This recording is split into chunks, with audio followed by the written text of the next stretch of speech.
Hello and welcome to Romangrad. We collect the best stories and news that every educated person must know and explain it to you. Subscribe to our channel so as not to miss new videos.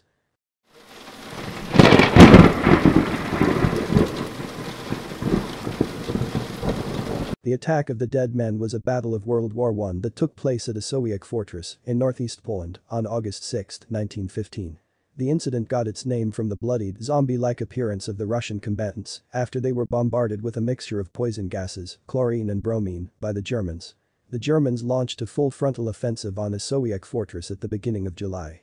The attack included 14 battalions of infantry, 1 battalion of sappers, 24 30 heavy siege guns, and 30 batteries of artillery equipped with poison gases, led by Field Marshal Paul von Hindenburg. Russian defenses were manned by 500 soldiers of the 226th Infantry Regiment Zemiansky and 400 militia. The Germans waited until 4 a.m. on 6 August for favorable wind conditions, when the attack opened with regular artillery bombardment combined with chlorine gas. The gas caused the grass to turn black and leaves to turn yellow, and the dead birds, frogs and other animals and insects were lying everywhere. Terrain looked like hell. The Russians either had no gas masks or had poorly made ones, and most soldiers used their undershirts as masks. Sub-Lieutenant Vladimir Kotlinsky, the highest-ranking Russian soldier to survive the initial attack, rallied the other surviving soldiers, and they elected to charge the advancing German lines.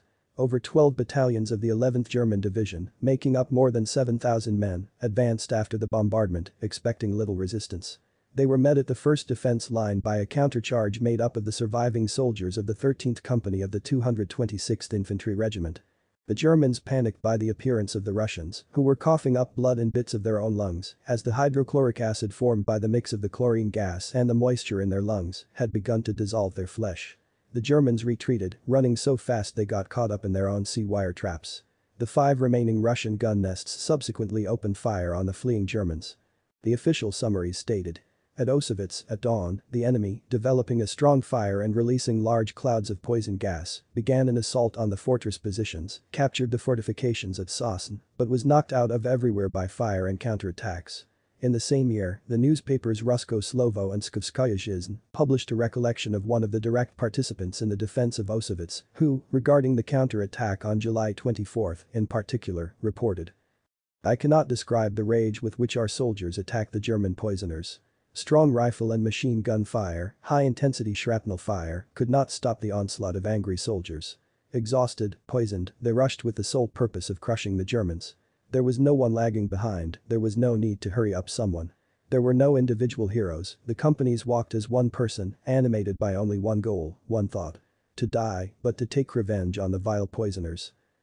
The Germans could not stand the frenzied onslaught of our soldiers and, in panic, rushed to flee. They did not even have time to take away or spoil our machine guns that they managed to seize. The counterattack by the defenders of the fortress is also described in the book by Svechnikov and Bunikovsky, edition of 1917. The captured Germans said that from the highest commanders to the privates of the German division who attacked the fortress, they all were assured that there could be no salvation for the garrison, that nothing could resist the force of the poison gas. The confidence that the entire garrison would perish from the gas was so great that the Germans had beforehand dressed up several companies for the burial of the dead, all the carts were harnessed and ready to drive into Osowiec.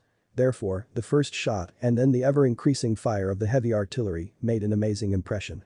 Soon, Russian troops were forced to leave Osowiec. The fortress was under the threat of encirclement after the capture of Kovno and Novogeorgievsk by the German army. The Russians destroyed most of the fortress and retreated on 18 August. The expression attack of the dead when describing the counterattack of the Zemiansky regiment can be traced in Khmelkov's work, Fight for Osowiec, published in the USSR in 1939. The author was a direct participant in the events described, and in the USSR, he held the post of head of the Department of Land Fortification and Fortified Areas of the Military Engineering Academy, and defended his thesis on the defense of Osowiec for the academic title of professor. Published in 1939, it states.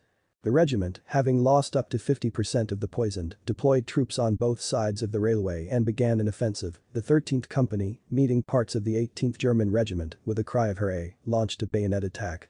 This attack of the dead, as an eyewitness of the battle reports, so amazed the Germans that they did not take the fight and rushed back. Many Germans died on wire nets in front of the second line of trenches from the fire of fortress artillery. On the whole, in the USSR, the study and description of the specific feats of the Tsarist army in the imperialist war was not welcomed, and works that went beyond the purely technical analysis of strategy and tactics were rare.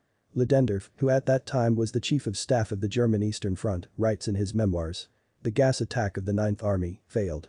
The wind was good, but the use of the troops was wrong. The gas worked as it should, but the troops assumed that the enemy should end all life.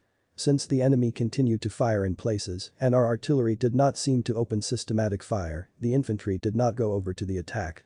The first chlorine gas attack was carried out by the German army on April 9, 1915 on the Western Front. On the Eastern Front, the Germans for the first time conducted a gas cylinder attack on May 18, 1915, against the Russian 55th Infantry Division. Sometimes a statement pops up that the first case of the use of chemical warfare occurred back in January 1915 at the front near Warsaw, where the positions of the Russian troops were attacked with shells with poison gas. This statement is not entirely accurate. Indeed, at that time, about 18,000 Zilil bromide shells were fired at Russian positions. Its use went almost unnoticed since the sprayed liquid did not evaporate in the cold. However, the main thing is that Zilil bromide belongs to tears and not to asphyxiating or toxic substances. Neither side viewed the use of irritants as a violation of the Hague Conventions. As a demoralizing and reducing the enemy's combat readiness, such attacks were launched by the Germans back in the fall of 1914 on the Western Front, where dianizidine was used as an irritant. Don't forget to subscribe to the channel, like and share this video. Be well and until next time.